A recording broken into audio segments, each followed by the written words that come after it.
Alrighty gang, this is Reed with ENR Collectors, and I've got a good size haul here of books that I've accumulated since the last video. And I also thought I might share my 2020 comic book wish list. I'll do that really quick here.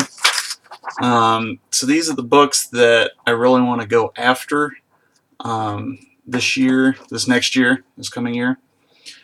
There's about only one holdover from last year. I've kind of changed my mind on some of the ones I didn't end up getting. But Batman Harley Quinn, that's one of them. So then the big book that I want to get this year is Batman 155, the first Silver Age appearance of the Penguin. So this one, I've had my eye on some on eBay. eBay is probably going to be my best bet to get a grade that I like. I'm thinking, 5.0 or above. Would be in my price range for, I think, a decent quality book. So that's going to be the big one that I'm going to try to, save up and get this year. Then the Star Wars action figure variants. So if you guys have been watching my videos, I like to collect the action figure variants for the various Star Wars comic books. And I have the entire collection except for these 5 at the moment. So Star Wars 46 and 64 are Wonderworld Comics exclusives. They're still available on Wonderworld's website. They're anywhere from $25 to $30 a piece. So I'm not worried about getting them. It's just a matter of pulling the trigger and actually getting them. Star Wars 66. This one's not an exclusive or anything like that. Just for some reason my LCS didn't get it at the time, and so I missed out on it. So I'm not all that concerned about getting that or having to pay too much for it. Vader Down #1 and C-3PO #1, these are also Wonderworld exclusives. So 4 of these 5 are Wonderworld exclusives, and they look like the old, I guess, mail-away packages. It's like you'd send it in, and then a bunch of action figures would come in the box. So they don't necessarily look exactly like this, but they are all by John Tyler Christopher. I consider them part of the series, as do most of the people collecting this set of variants. So I need 5 more to complete that, and then it's just a matter of, keeping up to date with it. So as new variants come out, making sure I get them, and then I'll stay on top of having the entire collection. Then another collection that I wanted to start looking for are the Marvel Tron variants from a few years back. I do not anticipate finding all of these this year. They are pretty hard to find. They are variants back before, variants were ubiquitous. So the ASM 651, as far as I understand it, is particularly expensive, can reach upwards of $100, but they're really cool covers. I really like them. It's a really cool set, so I really want to start hunting after that set. So that's something I'm going to look forward to. And then, of course, there's a whole bunch of comics on my list that I want to look after, but I try not to go after too many really expensive books in a year. Just becomes a little too hard to afford. So I figured if I pick some pretty big high-end books per year, that'll be good. But this one I definitely for sure want to get. These I'm fairly confident I can get. And then these I have absolutely no idea. I have not run across any in the wild yet. So we'll see. Some of these aren't too horrible on eBay. Like I said, some of them run for a bit. So anyway, that's all part of the fun. So that's my 2020 wish list. I will tape that up on the wall here after this video. And now I'll get into the books. These are, of course, the more interesting books that I've gotten. I don't show all my like weekly polls and all that fun stuff, because a lot of those are books that you guys have already seen. So, I already showed this one, like I was talking about, the action figure variants. So, The Rise of Kylo Ren, #1, Ben Solo, and then this is Empire Ascendant, #1, Luke Skywalker, Jedi Knight. And then, so this one's kind of interesting. So this is a John Tyler Christopher exclusive. So you could only get this on his website, limited to 3,000 copies. It's the Rancor. So it's a wraparound cover. It is Star Wars issue number 73. So let me maybe get the tape going here. I'll pull out the board so you guys can kind of see. It wraps around kind of like that. So kind of neat. It's not your typical, I guess, orientation for a comic book. So it's definitely unique, but definitely one that I wanted to get for that action figure collection. So I'm going to try to do this delicately here. Taboo of opening up the bag and board, but that's what it looks like, kind of fully extended. So really neat, different one. It's kind of fun. Some of these action figure covers he does, it's just, it makes you scratch your head and go, why? Some of these are actually really cool. This one's just not particularly easy to display, so, it's different in that regards. So, John Tyler Christopher, who does these, he also does, every now and then, he has done, I guess I should say he's at least done this twice now, where he does some other website exclusives that aren't action figure variants. So he did one for, I want to say it was Star Wars number 50 or something like that, or maybe it was 60, I don't remember, a couple years back. And so he sends out emails to the people who normally, who subscribe to his email list and who have bought books from his website before, his exclusives, and he kind of gives them the inner details, as it were, on some of these kind of ultra exclusives. So I picked up this one, came out. So this is Star Wars number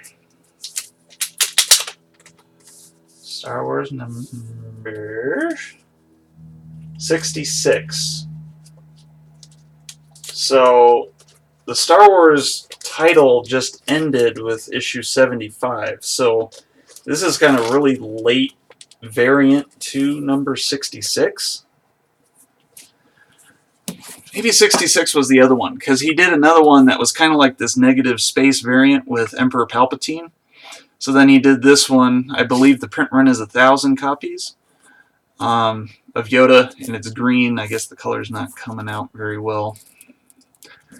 So, it's kind of neat. So I got that with the Rancor monster here. So, it's not exactly my favorite cover, but I love Yoda. It's an exclusive, low print run. I like the artist, so I support him when I can. So now I'm going to do some Art Germ variants here. So I got, here, I'm going to push this here.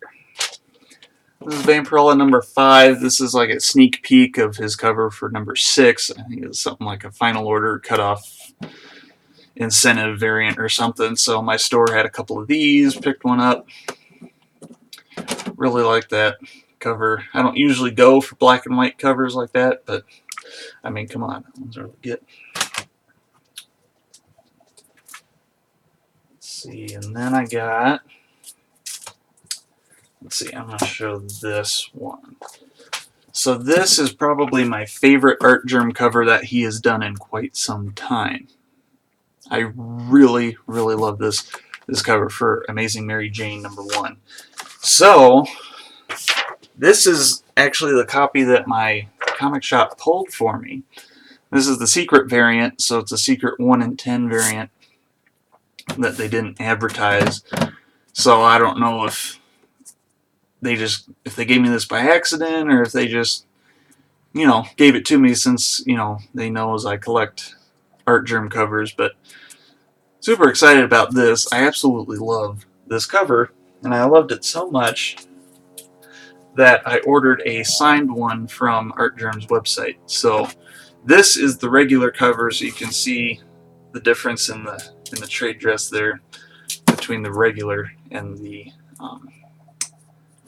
secret variant. So really cool. I love signatures in silver Sharpie, so really, really super happy to have this. This will be going up displayed on my wall here very soon. And then I also just got these from Artgerm's website, Teen Titans, the Judas Contract #1. Artgerm exclusive. So this is cover A per se, and then he had variants of either one of these. When I bought this, I only saw the sets of 2, so you could buy a set with the A cover and then the Raven, or you could buy a set with the A cover and then the Starfire version, which is like this, but with the Starfire on it. And it wasn't until after I ordered it that I saw the... they did have an option, but it was kind of buried on the website. It wasn't very intuitive to find, but they did have the option to buy all 3. So the Raven, Starfire, and then the main cover. So I only ended up with the 2, so I don't have the Starfire, but it is what it is. It was a pretty expensive set as is, so I limited myself to just, one of those. Alrighty, moving on. This is Star Wars 75. This is the eBay variant by, someone. I don't remember who did this. I'm not sure whose symbol this was. But yeah, so this is the last issue of the current Star Wars run. They're going to be rebooting it here in January at #1. So it was like $6 shipped and all that from eBay, so I was like, why not? It's a pretty cool cover. Alrighty, so I got 3 more books. So last Saturday, the Iron Lion store down in Colorado Springs, which I know has quite the social media presence, so some of you may have heard of the Iron Lion. It's local to me, so I stop by there every now and then. They had, one of my favorite artists, I'd say probably my second favorite artist, after Artgerm, Mark Brooks. He was there doing a signing last Saturday, so that was really cool. They had announced it a long time ago, and then I kind of forgot about it until the day before. So I kind of scrambled and found some books to sign. They were charging $10 a piece for signatures, so I only brought 2 books, even though I have a ton of Mark Brooks stuff. So the first one I got signed was Kanan #11. So Mark Brooks did all of the covers for this Kanan Maxi series. So the series went for 12 issues, and he did the covers for all 12 of them. This one was my favorite, though. Red's my favorite color. I really love the red clone troopers in the back. So really super happy to have that. Like I said, it's kind of hard to narrow it down to just 2, but I don't want to blow it all out. So this copy is still in pretty good shape. CGC was there, but I didn't pay an extra $30 a book to send them off to get graded. This one would have come back, pretty high grade, I think, but this other one is not high grade, but it presents really well. So this is Darth Vader number 20 from the first Marvel run. So this is volume 1. So this isn't the Charles Soule series, but this is a Mark Brooks cover that I absolutely love. I am a big fan of the Imperial Guards. Like I said, red's my favorite color. So all these characters in red I really am drawn to. And I've always thought these guys were super cool, and then you got Vader and the Emperor there. This is just a fantastic cover. So I brought this to get signed. It's a rough copy, so it wouldn't have gotten a good grade had I got this sent in to get graded. But, I think you can kind of see it here, like it presents really well. But it's got a bunch of spine ticks. There's some scuffs on the kind of the upper corner of the spine. This, I think, was back from my days when I was trying out the mail subscriptions through Marvel. So I was getting the Darth Vader series and the main Star Wars series through the mail. Because if you do that, they're only like $2 each. It's like you can get a pretty serious discount, but they come in terrible condition. They just come in a little poly bag and a little flimsy piece of cardboard, less substantial than, what your typical comic book board is. So that's why this one's in rough shape. But I love this cover so much that I thought it would look really cool signed. I'm sure that I'll have the opportunity for further Mark Brooks signatures. So this is one that I think would look really nice signed and graded, but I'm going to look for a nicer copy to potentially get signed in the future, and then I can have, two.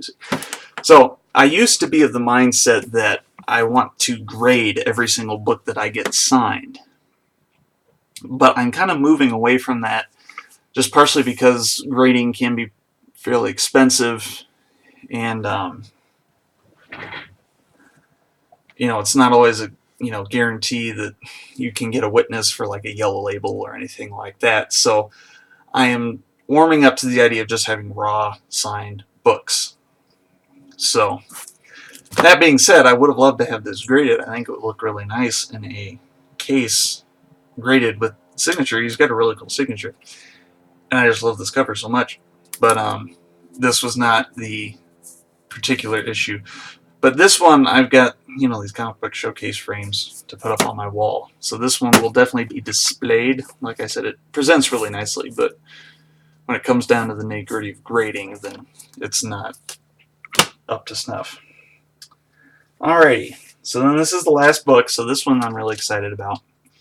So, shoot, when was this? This was Local Comic Shop Day, a couple weeks back.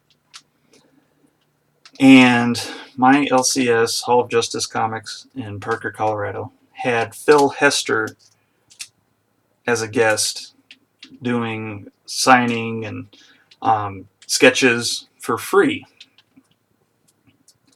He was doing like full commissions for, like $100 or something like that. So I figured I'd stick with a free sketch. So I am hooked on sketches now on blank covers. I have now 3, so this is my 3rd one. So Phil Hester did the art on, he's kind of, I guess, most known for doing the art on Kevin Smith's Green Arrow run. And he's done a lot of other, DC stories and such. So I decided to add to a kind of new collection that I started of getting different artists to do sketches of the Penguin. So you guys know I love the Penguin. His first Silver Age appearance is the #1 on my wish list for this year. I got Mark Brooks last year at Denver Comic Con to do a sketch of the Penguin. and I loved it so much that I was hooked. So I wanted to try to get different artists, interpretation of the Penguin. So I figured Phil Hester is doing free sketches, so I'll bring this Batman blank cover that I got, and this is what I got. So this is really cool. I really, really like this. Can't beat the price either. Like I said, free. I think the book costs all of, $5. So really, really super happy to have this. I am looking forward to the other artists I can get in the future and their interpretations of the Penguin. But I've also got a lot of Star Wars blank covers that I want to get sketches on too, of various Star Wars characters, Darth Maul and Yoda, etc., Baby Yoda. So there will be many more sketches, I hope, in my future. So that is all I got. This ran a lot longer than I thought. I do tend to talk in these things. So thank you guys for watching. I'm excited to see how I do next year in regards to this, and I am excited to share it with you all. So with that, Merry Christmas, Happy New Year, and thank you all for watching.